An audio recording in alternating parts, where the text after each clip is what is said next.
Religion and Our Freedom Struggle, 1928. Originally in Punjabi, the essay Mazhab te Saadi Azadi di Jang, Religion and Our Freedom Struggle was published in the May 1928 issue of Kirti. A political conference of the Naujawan Bharat Sabha was held in Amritsar, in which there was an intense debate on religion among Bhagat Singh and his friends. This essay throws light on this issue. The outlines of the idea of an independent India had begun to be more clearly delineated. The essay makes some concrete suggestions for unity among the people of India. A political conference was held in Amritsar from 11 April to 13 April, along with the Conference for the Youth. A great deal of debate and discussion centered around two or three points. One of the issue was religion.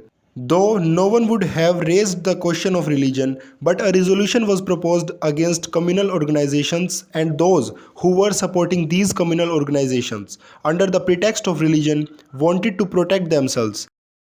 This question could have remained buried a little longer, but once it was brought to the public arena, discussion regarding it could take place and the concomitant question of solving the issue of religion also arose. Even in the subject committee of the regional conference, when Maulana Zafar Ali Sahib uttered Khuda Khuda a few times, the president Pandit Jawaharlal asked him to refrain from doing so on that platform. If you are a missionary of religion, then I am a preacher of irreligion. Later, even in Lahore, a meeting of Naujawan Bharat Sabha was held. Several speeches were made and advice dispensed by some gentlemen who used religion for their benefit and also by those who were afraid to discuss this divisive issue lest it led to tension. The most important thing that was reiterated repeatedly and upon which Shriman Bhai Amar Singh Ji Jhabal laid special emphasis was that the question of religion should not be touched at all. This was very good advice. If anyone's religion is not creating an obstacle in another person's happiness and peace, then why should anyone have a reason to raise a voice against it? But the question that arises is this: what has experience taught us up till now? Even in the last agitation, the same question of religion had arisen and everyone had been given complete freedom. So much so that mantras and ayats began to be read from the Congress days as well. Those days, anyone lagging behind in religion was not considered to be good. As a result, narrow mindedness was on the rise. The ill effects of this are not hidden from anyone. Now, the nationalist people and lovers of freedom have grasped the truth behind religion and think of it as an obstacle in their path. The moot point is that even if one keeps one religion a private matter, does it not heighten a feeling of alienation in people's heart? Does it not affect the aim of attaining complete freedom for the country? At this time, the worshippers of complete freedom call religion a kind of mental slavery. They also feel that telling a child that God is omnipotent and man is nothing but a mere statue of clay is to make the child weak forever. It is to destroy the strength of his heart and his sense of self confidence.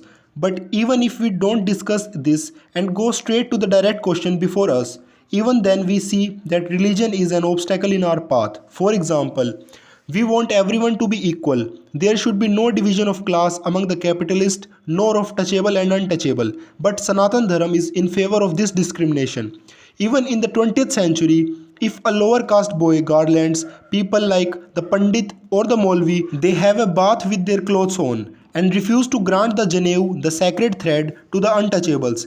Either we pledge to say nothing against this religion and sit silently at home, or we must oppose it.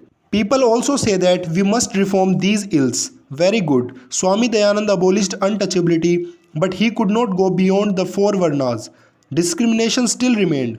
If the Sikhs go to the Gurudwara and sing Raj Karega Khalsa, may the Khalsa rule, and then come out and talk of a republic, what meaning does it have? Religion says that the Kafirs that don't follow Islam should be hacked down. What would be the result if an exhortation of unity is given here?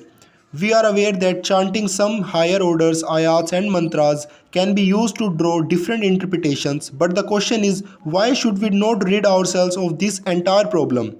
Religion stands before us like a mountain. Suppose a freedom struggle spread all over the country. armies with guns standing face to face. Shots are about to be fired, and if at that moment someone does what Muhammad Ghori did, as the story goes, and even today places cows, pigs, and the Granth Sahib, Ved, Qurans, etc. before us, then what will we do?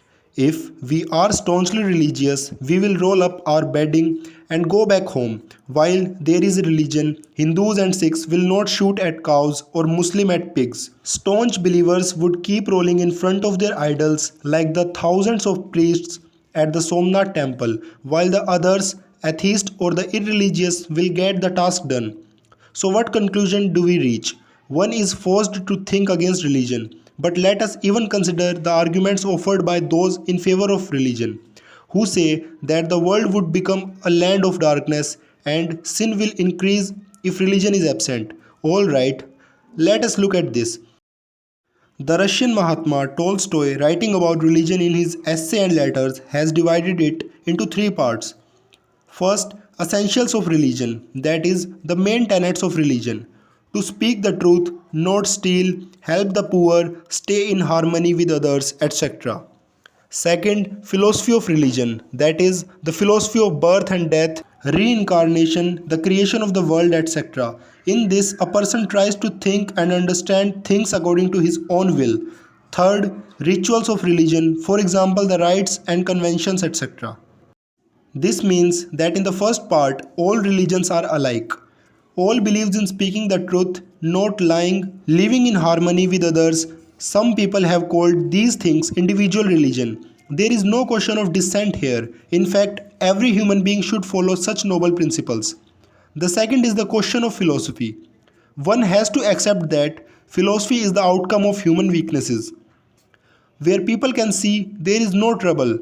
When things are not clearly visible, then one's brain works over time and some specific results are dug out. Philosophy is undoubtedly a very important thing because we cannot progress without it. Yet, peace is equally important. Our elders have said that there is reincarnation, but the Christians and Muslims don't believe in it. Very well, to each his own. Come, let us sit down and discuss this calmly, learn each other's views. But when there is debate on this question of transmigration of soul, then the Arya Samajis and the Muslims come to blows. The thing is that both parties lock up their intelligence and abandon their power to think and debate. They believe that God has written this in the Veda in this manner and that is the ultimate truth. The other believes that in the Quran Sharif God has written this and that this is the only truth. These people have abandoned all powers of reasoning. If philosophy had no greater power than the personal opinion of an individual and no separate groups are formed due to a belief in a particular philosophy, what is there to complain about? Now we come to the third thing, the rituals. On the day of Saraswati Puja, it is necessary to take goddess Saraswati's idol in a processions and it is also necessary that a band be brought to play music before the idol. But en route there is mosque on the Harrison Road. Islam says that there should be no music in front of a mosque. Now what should be done? Civil rights of a citizen. Civil rights decree that one can go through the market playing music, but religion says no. In one religion, cow sacrifice is prescribed and in the other, cow worship. What to do under the circumstances? If religion undergoes a change as soon as bough of a peepal tree is cut, what should be done? And these minor differences in philosophy and rituals and customs later grow into a national religion and become the reason for the making of separate organizations. The result is before us to see. So, if religion is to mix superstition with the above written third and second thing, then there is no need for religion. Not tomorrow. Rather, it should be blown up today itself. If free thought can be mixed with the first and second, then may such a religion flourished. But it is necessary to do away with factionalism and discrimination in the serving and sharing of food. Words like untouchable will have to be uprooted entirely. Till the time we let go of our narrow mindedness and become one, truly unity cannot be achieved.